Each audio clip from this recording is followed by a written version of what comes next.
अभी तक RPF constable और एसआई का फॉर्म नहीं भरा है, क्योंकि ये फॉर्म आपका लगभग 6 साल बाद आया है। तो 6 साल बाद अगर आप फॉर्म आया, आप भरने से चूक रहे तो समझ लीजिए फिर भूल बहुत बड़ी कर रहे हैं। आपको अंतिम मौका है 14 मई के 12 बजे के पहले आप फॉर्म भर सकते हैं रात के। तो अभी अगर आपने फॉर्म नहीं भरा तो भर दीजिए। और सबसे बड़ा फॉर्म ना भरने के कारण बहुत से साथियों का क्या है कि उनका सेंट्रल का कास्ट सर्टिफिकेट नहीं बन पाया है। तो उन लोग के लिए मैसेज है, तो ध्यान से सुनिएगा। अगर आपका अभी तक डॉक्यूमेंट नहीं बना तो आप सेंट्रल का अपलोड कीजिए, सेंट्रल मतलब स्टेट का अपलोड कर दीजिए। अभी आपके पास क्या है, मौका मिलेगा आपको फॉर्म संशोधन का 15 से और 24 मई के बीच में। इस पे आप सभी गलतियों को अपनी सुधार सकते हैं। बस ईमेल आईडी और मोबाइल नंबर को छोड़ के आप अपनी सारी गलतियों को सुधार सकते हैं। तो वहाँ आपको एक मौका मिलेगा। जिनका अभी डॉक्यूमेंट जैसे मान लीजिए आपका 20 मई तक आ जाता है तो आप वहाँ जाके संशोधन में जमा कर सकते हैं, लेकिन उसके लिए आपको 250 रुपये एक्स्ट्रा खर्चा करना पड़ेगा, तभी आपका फॉर्म संशोधन होगा। तो ये चीज़ अगर आप 250 रुपये एक्स्ट्रा देने के लिए तैयार हैं तो फॉर्म में संशोधन आराम से कर सकते हैं।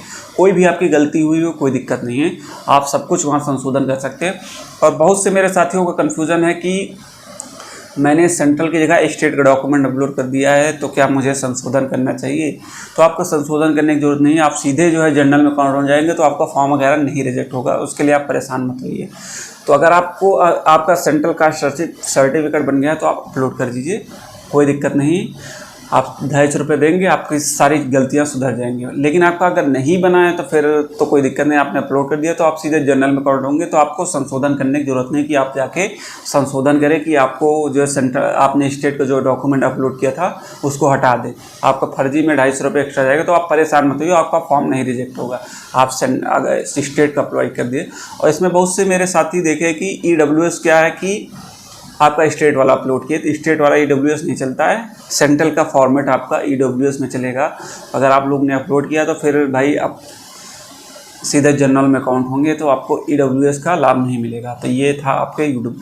अब बात करें गर्ल्स में तो फॉर्म आपका कंपलसरी भरना है, क्योंकि जिनकी अगर हाइट है 157 एबव तो वो लोग आसानी से फॉर्म भर दे, क्योंकि आपके पास इतना सुनहरा अवसर है फॉर्म, क्योंकि सिलेक्शन आपका हो जाएगा। अगर आप फिजिकल में थोड़ा एक्टिव हैं तो अगर आप फिजिकल कर सकते हैं तो आपका सिलेक्शन 101% होगा, क्योंकि वहाँ मेन है आपका कट ऑफ आपकी बहुत ज़्यादा नहीं जाएगी। आपका होता है कि लड़कियों में क्या होता है कि फिजिकल बहुत कम लोग कर पाते हैं, क्योंकि आपकी रनिंग भी है, लॉन्ग जंप है, हाई जंप है, तो ये चीज़ें नहीं हो पाती है। इसलिए मेरा एक सजेशन कि आप लोग फॉर्म भर दीजिए और तैयारी करते रहे और फिजिकल की भी तैयारी साथ में करते रहो। बाकी लड़कों के क्या है, जिनकी जो भी गलतियां हैं उनको सुधार लीजिए। अभी आपके पास मौका है, फॉर्म नहीं भरे तो भर दीजिए। और बाकी तैयारी के लिए मैं आपको अलग से वीडियो बनाऊंगा, स्ट्रेटजी आपको किस हिसाब से पढ़ना चाहिए, किस बुक से तैयारी करें ताकि आपका सिलेक्शन हो जाए। क्योंकि अभी बहुत से साथी इसमें क्या है कि मेरे यूपी पुलिस का भी फॉर्म अप्लाई करे हैं, तो उन लोग के लिए एक मैसेज है कि आप लोग पहले यूपी पुलिस पे फोकस करें। जैसे ही आपका यूपी पुलिस का एग्ज़ाम हो जाता है तब आप आरपीएफ की तरफ मूव करिएगा। अभी आपका टारगेट क्या है, यूपी पुलिस, क्योंकि यूपी पुलिस में आपका इतना आसानी से सिलेक्शन हो सकता है जितना कि आपके आरपीएफ में नहीं हो सकता, क्योंकि आरपीएफ में आपकी 4000 वैकेंसी लगभग आपके पूरे ऑल इंडिया में है और यहाँ आपकी 60,000 वैकेंसीज आपके पूरे यूपी में है। तो सोच सकते हैं कि क्या आपके कंपटीशन होगा। तो आपका यूपी पुलिस में सबसे ज़्यादा परसेंटेज है कि सिलेक्शन लेने का। अगर आप अच्छी खासी मेहनत किए हैं तो आपका सिलेक्शन 100% हो। तो अगर आप अभी सीरियस नहीं है तो भाई सीरियस हो जाए। तो एक अपना एग्ज़ाम को टारगेट कर लीजिए। पहले आपका हो गया यूपी पुलिस, उसके बाद आपका आरपीएफ। और अभी आरपीएफ वाले क्या करें, अपनी तैयारी में लगे रहे हैं। अभी एसएससी जीडी का भी आ रहा है, आपके अगस्त या सितंबर तक आपका फॉर्म आ जाएगा। तो एसएससी जीडी के जिनकी एज रहेगी तो आप आराम से दोनों की तैयारी उनकी एक साथ हो जाएगी। बस क्या रहता है कि आपके आरपीएफ वगैरह में क्या रहता है, आपका साइंस का ज़्यादा रोल रहता है। आप साइंस पे थोड़ा ज़्यादा फोकस करिएगा तो आपका सिलेक्शन हो जाएगा। और क्योंकि यहाँ सबसे ज़्यादा आपका मेंटेन रखना पड़ता है आपको फिजिकल, क्योंकि फिजिकल में ही लोग ज़्यादा बाहर होते हैं। कट ऑफ तो आपकी इस बार क्या है कि हाई जाने के कुछ चांस हैं।